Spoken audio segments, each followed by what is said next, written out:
பார்வதி, கொஞ்ச நாளைக்கு முன்னாடி மெட்ராஸ்ல ஒரு இன்சூரன்ஸ் கம்பெனிக்கு அப்பாவும் இவனும் போயிருந்தாங்க.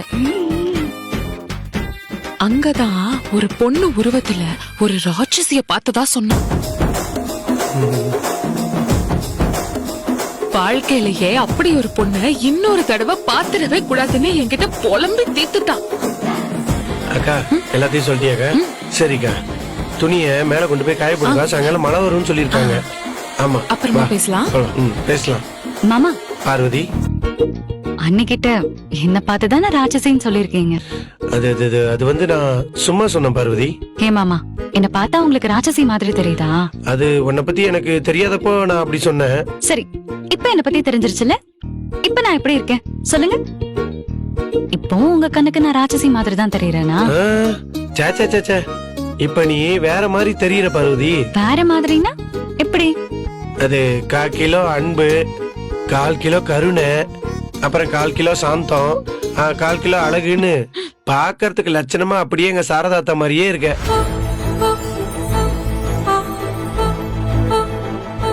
என்னாச்சு பார்வதி? ஏ மாமா, என் அம்மா உங்களுக்கு ரொம்ப பிடிக்குமா? என்ன இப்படி கேட்டுட்ட? சாரதாத்திய ரொம்ப பிடிக்கும். சின்ன வயசுல நான் தான் உங்களுக்கு ஃப்ரெண்டே. அவங்க எங்க போறதா இருந்தாலும் தர்மா தர்மான்னு என்னத்தான் கூட கூட்டிட்டு போவாங்க. நானும் சாரதாத்த சாரதாத்தன்னு அவங்க கூட தான் எப்பவும் இருப்பேன். என்ன ஒண்ணு, நம்ம குடும்பத்துக்குள்ள மட்டும் அப்படி ஒண்ணு நடக்காம இருந்திருந்தா இன்னைக்கு நாம இப்படி எல்லாம் இருக்க வேண்டிய தேவையே இல்லை. மாமா, எங்க அம்மாவும் அப்பாவும் அப்படி என்ன மாமா துரோகம் பண்ணாங்க? அத்தை என் அம்மா மேல ஏன் இவ்ளோ கோவமா இருக்காங்க? டேய் தர்மா, அம்மா வாடா வந்து சாப்பிடு. அதான் வரமா. அம்மா கூப்பிடுறாங்க, இரு வந்துடுறேன்.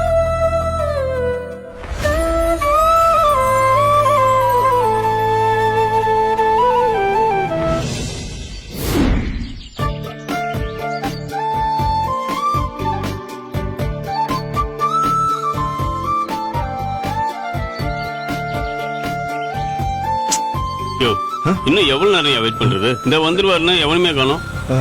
இப்ப வந்துருவாருண்ணே, கொஞ்ச நேரம் வெயிட் பண்ணுவோம். நான் சொன்ன பார்ட்டி இவர்தான், பேரு கேசவன். சாரிப்பா, வர வழியில ஒரு முக்கியமான வேலை வந்துருச்சு, அதான் லேட் ஆயிடுச்சு. இவர்தான்ப்பா செல்வதுரை. அண்ணன் பெரிய ரியல் எஸ்டேட் பார்ட்டி. வீடோ இடமோ அதை எங்க வாங்கணும்னாலும் அதுல அண்ணனோட தலையீடு கண்டிப்பா இருக்கும். ரொம்ப பிஸியான ஆளு. வணக்கங்க. வணக்கம் சார். இவரு உங்களை பத்தி சொன்னாரு. உங்ககிட்ட எவ்வளவு கொடுத்தாலும் அதை டபுள் ஆக்கி தருவீங்களாமே? உண்மைதாங்க. இது எல்லாத்துக்கும் பண்ணி கொடுக்கறது இல்ல, ரொம்ப தெரிஞ்சவங்களுக்கு மட்டும்தான் பண்ணி கொடுக்கறேன். உங்களை பத்தி நண்பர் சொன்னாரு, எனக்கும் ஹெல்ப் பண்ணணும்னு தோணுச்சு. அதான் நீங்க என்ன பார்க்கணும்னு சொன்னதும் உடனே வர சொல்லிட்டேன். பண்ணிரலாங்க. நீங்க ஒரு 2 லட்சம் மட்டும் எடுத்துட்டு வாங்க. அத ஒரே நாள் நைட்ல 4 லட்சமா மாத்தி தரேன். 2 லட்சமா? ஆமா. பேசுடா. அண்ணே, என்னென்ன யோசிக்கிறீங்க? அதான் சொல்றாருல, நீங்க பணத்தை மட்டும் ரெடி பண்ணி எடுத்துட்டு வந்து கொடுங்க. பிரச்சனை எதுவும் வந்துடாது இல்ல சார்? பிரச்சனைனா எப்படி? போலீஸ்க்கு தெரிஞ்சு ஏதாவது ஆயிடும் பயப்படுறீங்களா? எல்லாத்துக்கும் கொடுக்க வேண்டியதை கொடுத்துட்டு செய்ய வேண்டியதை செஞ்சுட்டு தான் அதை பண்ணிக்கிட்டு இருக்கோம். அதனால எந்த பிரச்சனையும் வராது. நீங்க தைரியமா என்ன நம்பி பணத்தை கொடுக்கலாம். அதெல்லாம் சரிதான், ஆனா எடுத்தோன்னு எப்படி 2 லட்சம் ரூபாய் கொடுக்கறதா? என்னங்க, நான் சொல்ற நம்பிக்கை இல்லையா? ஐயோ சேச்சா, அப்படிலாம் இல்ல சார். 2 லட்சம் ரூபாவே நான் கஷ்டப்பட்டு தான் ரெடி பண்ணணும், அதான் யோசிக்கிறேன். அப்போ ஒண்ணு பண்ணுங்க, இன்னைக்கு நைட்டு வெறும் 10,000 மட்டும் எடுத்துட்டு வாங்க. நாளைக்கு காலையில அதை உங்களுக்கு 20,000 மாத்தி கையில தரேன். அதுக்கப்புறம் நீங்களே என்ன தேடி வருவீங்க. அண்ணே, இன்னும் என்னென்ன யோசிக்கிறீங்க? இன்னைக்குள்ள உங்களால ஒரு 10,000 ரெடி பண்ண முடியாதா? அண்ணே, நான் தான் சொல்றேன்ல, நீங்க தைரியமா பணத்தை கொடுங்க. சரிங்க சார், இன்னைக்கு நான் 10,000 ரெடி பண்ணி தரேன். அப்புறம் என்னங்க, உங்களை லட்சாதிபதி ஆக்க வேண்டியது என்னோட பொறுப்பு. ஓகே சார், நான் பணத்தை ரெடி பண்ணிட்டு போன் பண்றேன். வரேன் சார்.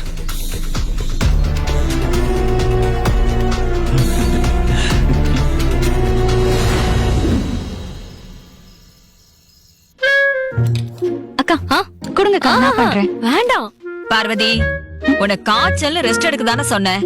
எதுக்கு இங்க வந்த? எவ்வளவு நேரம் ரெஸ்ட் எடுக்கிறது? காய்ச்சல் சரியாயிடுச்சு. அத்தை அதுக்காக அப்படி சொல்லல. என்ன இருந்தாலும் நீ இந்த வீட்டுக்கு வந்த விருந்தாளி இல்லையா, உன்னை அப்படி எல்லாம் வேலை வாங்க கூடாதுன்னு அத்தை நினைக்கிறாங்க.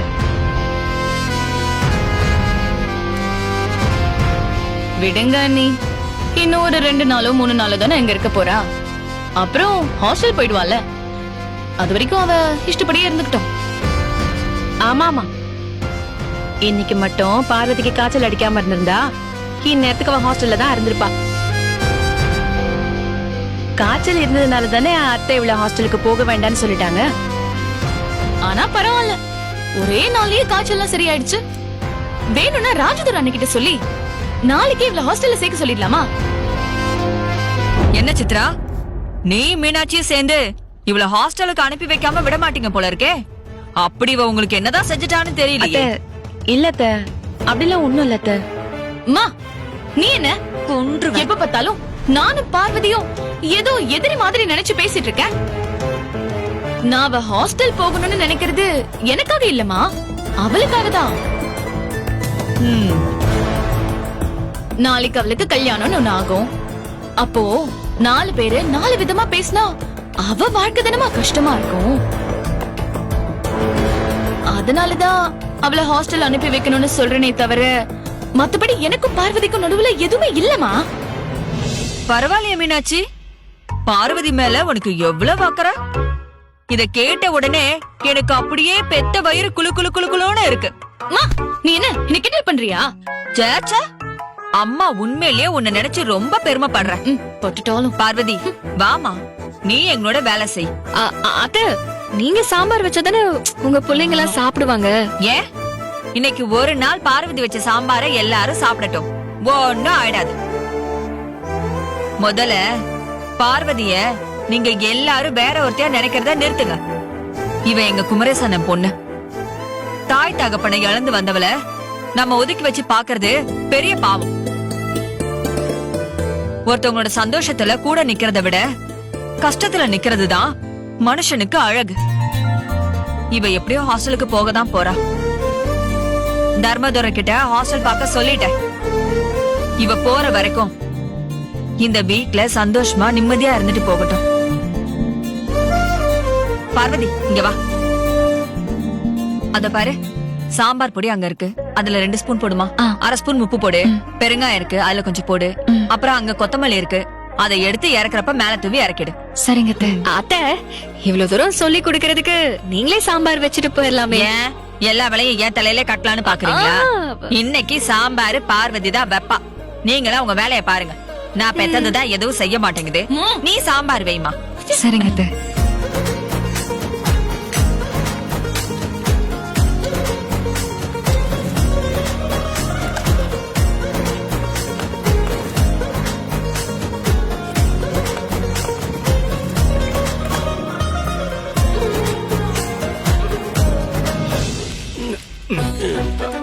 வாங்கிக்கணே. டேய் தோனி, நாளைக்கு காலையில பருப்பு லோடு வருது. நீ பாட்டுக்கு தூங்கிடாத. சரிண்ணே. அதனால காலையில சீக்கிரமா வந்துடுறா. வந்துடுறேன். புரிஞ்சுதா? சரிண்ணே. இங்கே வை. தர்மா, நல்ல வேளை நீ வீட்டுக்கு போயிட்டேன்னு நினைச்சேன். என்னண்ணே, என்னாச்சு? ஏன் இப்படி பரபரப்பா வர? எனக்கு அர்ஜென்ட்டா பணம் வேணும். நீ கடை சாத்திரி வீட்டுக்கு போயிட்டா பணம் கிடைக்குமான்னு தெரியல. அங்க இருக்கிற எல்லாரும் என்ன எதுன்னு கேட்பாங்க. அதான் நீ கடை சாத்திரத்துக்குள்ள அவசரமா வந்தேன். பகல் இப்ப ராத்திரி கொள்ளையா மாறிடுச்சா, விளங்கிடும். பணமா? எவ்வளவுண்ணே வேணும்? 10,000 ரூபாய் வேணும்டா, ரொம்ப அர்ஜென்ட். 10,000மா? அண்ணே, நாளைக்கு ஹோல்சேல் கடைக்கு பணம் கொடுக்கணும், பாத்துக்கண்ணே. டேய், எனக்கு தெரியாது. உன் வேலையை பாரு. இல்லண்ணே, எப்பயுமே நான் தான் உனக்கு ஞாபகப்படுத்துவேன். அதுக்காக தான் சொன்னேன். நாளைக்கு மட்டும் நம்ம பணம் கொடுக்கலன்னு வச்சுக்கேன், இதுக்கப்புறம் நம்மளுக்கு பொருள் இறக்க மாட்டான். இன்னொன்னு என்னன்னா, அதுக்கப்புறம் நம்ம திண்டிவனத்துல தான் பொருள் இறக்கணும். அதுக்கப்புறம் பாத்துக்காக சொல்லி உன் வேலை என்னமோ அதை மட்டும் பாடுறா. தர்மாக்கு தெரியாதா நீ சொல்லி தர? அண்ணே, அவனை விடுனே. அம்மா, கேக்குறேனேன்னு தப்பா எடுத்துக்காத. ஏன்னு உனக்கு திடீர்னு 10,000 ரூபாய் தேவைப்படுது? அது ஒரு முக்கியமான வேலை. உடனே பணத்தை கொடுத்து ஆகணும், அதுக்காக தான். அதுக்கு இல்ல, என்கிட்ட 12,000 தான் இருக்கு. ஐயோ தர்மா, உன்கிட்ட ஒண்ணு சொல்ல மறந்துட்டேன் பாரு. காலையில இந்த பணத்தை நான் திரும்பி கொடுத்துறேன். காலையில கொடுத்துருவியா? எப்படின்னு? அதெல்லாம் கேட்காத தர்மா, என்னை நம்பி பணத்தை கொடு, கண்டிப்பா காலையில திருப்பி கொடுத்துறேன். தர்மனே, காலையில 11 மணிக்குள்ள ஹோல்சேல் கடைக்கு பணம் கொடுக்கறதா சொல்லிருக்கீங்க. தர்மா, காலைல 10 மணிக்குள்ள உன் கைக்கு பணம் வந்து சேரும். என்னடா யோசிக்கிற? இல்லண்ணே இவன் சொல்ற மாதிரி காலையில 10 மணிக்கெல்லாம் நம்ம பணத்தை கொடுக்கலனா இனிமேல் அந்த ஆள் நமக்கு பருப்பு லோடி இங்க இறக்க பாரு தெரியுமா, இதுக்கு முன்னாடி வாங்கிட்டு பணம் வாங்கியிருக்கேன், பாக்கி இருக்குதான். ஆனா இந்த பணம் அப்படி இல்ல தெரியுமா, இந்த பணத்தை நான் உனக்கு கொடுக்கலாம் வாங்கிட்டு இனிமே ஹெல்ப்பே கேட்க மாட்டேன். இங்க பாரு, என் மேல நம்பிக்கை இல்லையா? என் பிள்ளைங்க மேல சத்தியமா சொல்றேன், காலையில நான் கொடுத்தேன். என்னண்ணே நீ பிள்ளைங்க மேல எல்லாம் சத்தியம் பண்ற? இங்க பாருண்ணே, இந்த மாதிரி பண விஷயத்துக்கெல்லாம் பிள்ளைங்க மேல எல்லாம் சத்தியம் பண்ணாத. அதென்ன உனக்கு மட்டும் தான் பிள்ளைங்களா?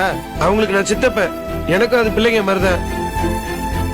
நீ பாட்டுக்கு பணம் கொடுக்கறதுக்கு முன்ன பின்ன ஆயிடுச்சுன்னா அப்புறம் அந்த பிள்ளைகளுக்கு ஏதாவது ஆயிடுச்சுன்னா இப்ப உனக்கு என்னென்ன 10,000 தானே வேணும், நான் தரேன். இது புறா அண்ணே, இதுல 10,000 ரூபாய் இருக்கு, இந்தா வச்சுக்க. கண்டிப்பா இந்த பணம் நாளைக்கு காலையில உன் கைக்கு வந்து சேரும்டா. பரவாயில்லண்ணே, நீ எடுத்துக்கிட்டு போன. சரிடா. அவங்களும் வாங்கியே பழகிட்டாங்க, நீயும் கொடுத்தே பழகிட்டல. என்னண்ணா நீ? டேய், இது வரைக்கும் என் செல்வதுரை அண்ணா அது குழந்தைங்க மேல சத்தியம் பண்ணி என்கிட்ட காசு கேட்டதே கிடையாதுடா. அண்ணன் இவ்வளவு தூரம் கேக்குதுன்னா அதுக்கு ஏதோ பிரச்சனை இருக்கு, அதனாலதான் அண்ணன் என்கிட்ட காசு கேக்குது. டேய், நாளைக்கு அண்ணன் என்கிட்ட காசு கொடுத்துரும்டா. ஏன்டா கையில காசை வச்சுட்டு எப்படிடா இல்லன்னு போய் சொல்ற? போடா அந்த பக்கம். அண்ணே இங்க பாருண்ணே, நான் ஒண்ணும் சொல்லண்ணே, நீ ஏதாவது பண்ணி தொலை, பட்டாதான் உனக்கு புரியும். நான் வரேன்.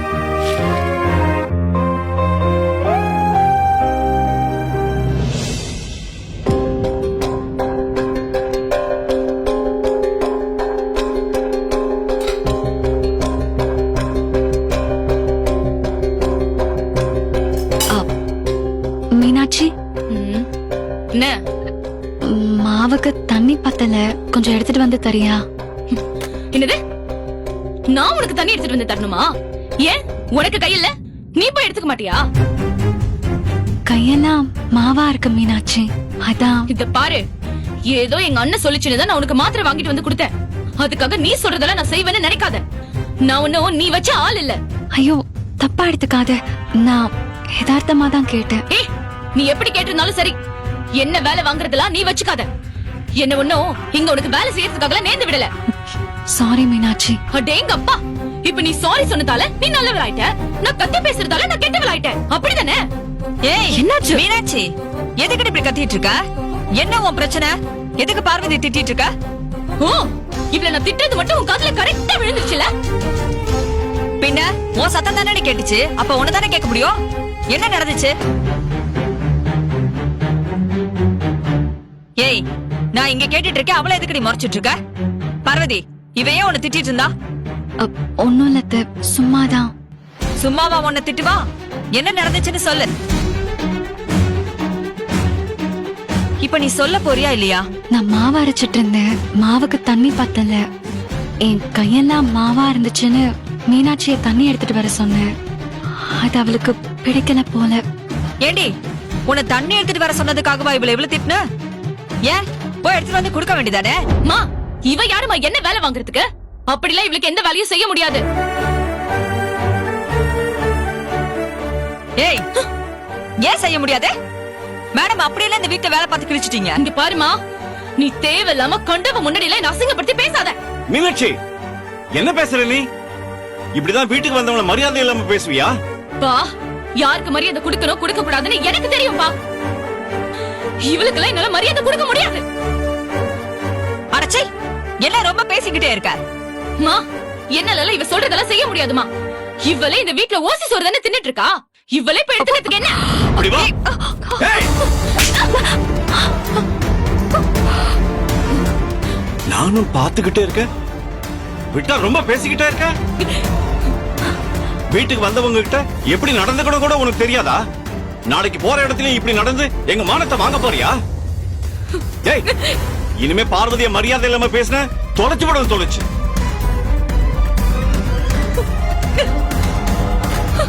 மீனாட்சி, எதுக்கு மாமா அவளை அடிச்சீங்க? விடு பார்வதி, இவளை எல்லாம் இப்படி எல்லாம் கண்டிக்கலன்னா புத்தி வராது.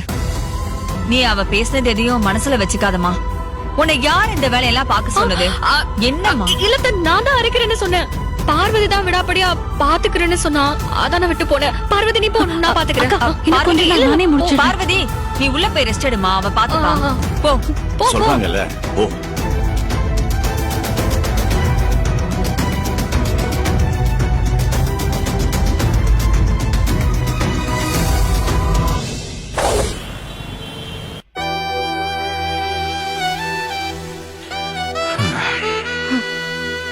கிளம்புறேன்னு சொன்னலடா. நீங்க வீட்டுக்கு போய் தான் ஆகணுமா? இங்கேயே இருந்துருங்களேன். ஏன் லதா, எனக்கு மட்டும் வீட்டுக்கு போகணும்னு ஆசையா என்ன? ஆனா என்ன பண்றது, போய் தானே ஆகணும். நீங்களும் இங்க இருக்க மாட்டேங்கிறீங்க, என்னையும் அங்க கூட்டிட்டு போக மாட்டேங்கிறீங்க. இன்னும் எத்தனை நாளைக்குங்க இப்படியே இருக்கிறது? எவ்வளவு சீக்கிரம் முடியுமோ அவ்வளவு சீக்கிரம் உன்னை அந்த வீட்டுக்கு கூட்டிட்டு போறேன். ம்? ஏய், இப்படி முகத்தை உம்முன்னு வச்சுக்கிட்டா என் மனசு கஷ்டமா இருக்காதா? இங்க பாரு, வீட்டுக்கு போயிட்டு நாளை காலையில சீக்கிரமாவே வந்துடுறேன். ம்? போதுமா? சரி, போயிட்டு வாங்க. ஆ, ஆ. மாப்பிள, வர புதன்கிழமை அன்னைக்கு என் அக்கா மகனோட கல்யாணத்துக்கு நாங்க ஊருக்கு போகணும். ஆனா லதா வரவே மாட்டேன்னு பிடிவாதமா இருக்கா. நீங்களே என்னன்னு கேளுங்க. அம்மா, உனக்கு என்னதான் இப்ப பிரச்சனை? நீ எத்தனை தடவை கேட்டாலும் என்னால அந்த கல்யாணத்துக்கு வர முடியாது. பாருங்க மாப்பிள, இப்படிதான் காலையில இருந்து பிடிவாதமா இருக்கா. ஏன் லதா, நீயும் போயிட்டு வர வேண்டியதானே? என்ன பிரச்சனை? அதெல்லாம் சரியா வராதுங்க. இங்க பாருமா, உனக்கு வேணும்னா நீ போயிட்டு வா. என்னால எல்லாம் அங்க வந்து அசிங்கப்பட முடியாது. இப்படி மொட்டையா சரிப்பட்டு வராதுன்னு சொன்னா என்ன அர்த்தம்? எதுக்காக போக மாட்டேங்கிற காரணத்தை சொல்லு. விடுங்க ப்ளீஸ். இப்ப நீங்க வீட்டுக்கு கிளம்புங்க. அவ ஏன் வர மாட்டேங்கிறான்னு நான் சொல்றேன் மாப்பிள. அம்மா, நீ கொஞ்சம் சும்மா இருக்கியா? என்னங்க, அதெல்லாம் ஒண்ணும் இல்லங்க, நீங்க போயிட்டு வாங்க. நீ அமைதியா இரு. நீங்க சொல்லுங்க அத்தை, என்ன பிரச்சனை? நாங்க அந்த கல்யாணத்துக்கு போகணும்னா வெறும் கையோட போக முடியாது மாப்பிள. பிறந்த வீட்டை சீர் செய்யணும் மாப்பிள. ஆனா நாங்க இருக்கிற நிலைமையில இப்ப திடீர்னு அவ்வளவு பணத்துக்கு எங்க போறது? கல்யாணத்துக்கு போகாமலும் இருக்க முடியாது. ஏற்கனவே நாங்க எங்க சொந்தக்காரங்க கிட்ட இருந்து விலகிதான் இருக்கோம். நாங்க மட்டும் இப்ப போகலன்னா அவங்களுக்கும் எங்களுக்கும் எந்த ஒட்டு உறவும் இல்லன்னு ஆயிடும். எவ்வளவு பணத்தை தேவைப்படுது? எப்படியும் 5 தாம்பூலம் வைக்கணும், 2 கிராம் மோதிரமாவது எடுத்து போடணும். எப்படி பார்த்தாலும் 70ல இருந்து ஒரு 80,000 வேணும் மாப்ள. ஏமா, எதுக்குமா இப்ப இதெல்லாம் அவர்கிட்ட சொல்லிட்டு இருக்க? எங்க அம்மா அப்படிதாங்க, எதையாவது சொல்லிக்கிட்டே இருப்பாங்க. நீங்க வீட்டுக்கு போயிட்டு வாங்க. இப்ப அந்த கல்யாணத்துக்கு நாம போலனா அந்த கல்யாணம் நடக்காமையா போகுது? நீங்க அத பத்தி எல்லாம் யோசிக்காதீங்க. இன்னைக்கு பணத்துக்காக போகாம இருந்து நாளைக்கு சொந்தத்தை இழந்த மாதிரி ஆயிடக்கூடாது லதா. இப்ப நீங்க என்ன சொல்ல வரீங்க? பணத்தை நீங்க ரெடி பண்ணி தரேன்னு சொல்றீங்களா? அப்படியெல்லாம் நீங்க எங்களுக்காக ஒன்னும் கஷ்டப்பட தேவையில்லை. இதுல எனக்கு கஷ்டம்லாம் ஒண்ணும் இல்ல. உன் சந்தோஷம் தான் என் சந்தோஷம். அத்த, பணத்தை நான் ஏற்பாடு பண்றேன். ம்? சரியா? சரிங்க மாப்ள. இத பாரு, நான் கஷ்டப்படுவேன்லாம் நீ யோசிச்சுட்டு இருக்க வேண்டாம். நான் பாத்துக்கிறேன். போயிட்டு வரேன். வரேன்.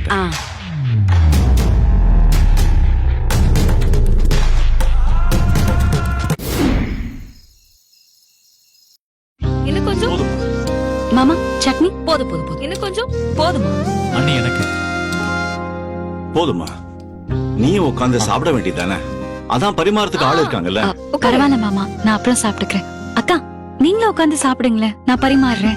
நான் சாப்பிடுறதுக்கு லேட் ஆகும் பார்வதி. என் வீட்டுக்காரரும் சித்ரா வீட்டுக்காரரும் வரட்டும், அதுக்கப்புறம் சாப்பிட்டுக்கிறோம். ஏண்டி மீனாட்சி, வந்து சாப்பிட வேண்டியதானே? எனக்கு ஒன்னும் பசிக்கல, அப்புறமா நானே சாப்பிட்டுக்கிறேன். இப்படியே நாள் முழுக்க அந்த போன்லயே கடை. உன் கண்ணு 2 அவிஞ்சுதான் போக போகுது பாரு. அப்புறம் எவனும் உன கட்டிக்க மாட்டா, பாத்துக்க. அதெல்லாம் நான் பாத்துக்கிறேமா, நீ முதல்ல நல்லா சாப்பிடு.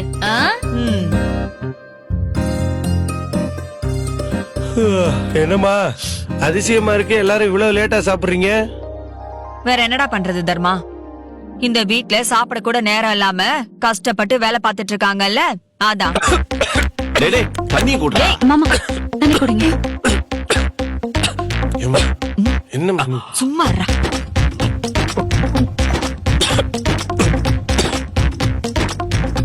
அம்மா, நீ என்னதான குத்தி காட்டுன? நான் ஏன்டா உன்ன சொல்ல போறேன்?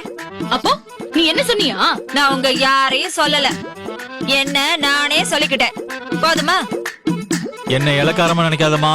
நானும் ஒரு நாள் கண்டிப்பா நீ கவர்மெண்ட் வேலைக்கு போவேனே. அம்மா உன்னைய சொல்லல, நீ இப்ப சாப்பிடுல. அம்மா, கண்டிப்பா என்ன சொல்லல இல்ல. ஐயா சாமி, உன்ன போய் நான் குறை சொல்லுவேனா? தயவு செஞ்சு சாப்பிடு. அப்ப சரி, சாப்பிடுறேன். எல்லாம் இவளால வந்தது. சரி தர்மா, நீ கைய கழுவிட்டு வந்து சாப்பிடு. ஆமா மாமா. சரி மாமா, சாம்பார் ஊத்துவா. கொஞ்சமா மா, சட்னி இல்லாம சாப்பிடாம. சரி அத்தை. எனக்கு எதுவும் வச்சிடாத, போதுமா? அவனுக்கு வைமா. உட்காருங்க மாமா. இந்த வரா பாரதி, இதை எடுத்து கொடு. வை வை, எனக்கு இன்னைக்கு பயங்கர பசி. அப்பா, சாம்பார் எனக்கு ஊத்திராத. ஆ, சரி அத்தை.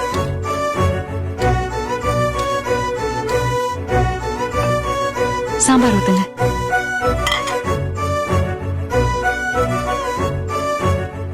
அம்மா தர்மா, அம்மா. ராஜதுரியம் செல்வதுரியம் ஏன் இன்னும் வராம இருக்கானுங்க? செல்வண்ணே ஏதோ இட விஷயமா யாரையோ பார்க்க போயிருக்குப்பா, வந்துருவாப்ல. ஆஹா. அம்மா, இந்த சட்னி கொஞ்சம் ஓரமா வைமா. அவ்வளவுனா கொஞ்சமா. ஏன்னா சாப்பிட கூட வராம அப்படி எங்கனே போயிருந்த? நம்ம ராகவன் வீடு வரைக்கும் ஒரு வேலையா போயிருந்தேன்டா, இப்பதான் முடிஞ்சது. கையெழுமிட்டு வாங்க, நான் சாப்பாடு எடுத்து வைக்கிறேன். எனக்கு வேண்டாம், நான் வெளியே சாப்பிட்டேன்.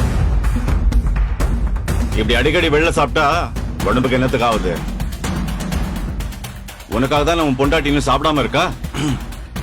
இனிமே எவ்வளவு லேட் ஆனாலும் வீட்டுக்கு வந்து சாப்பிடு. சரிப்பா. அப்பா, அந்த இன்சூரன்ஸ் பணம் எப்போ வரும்?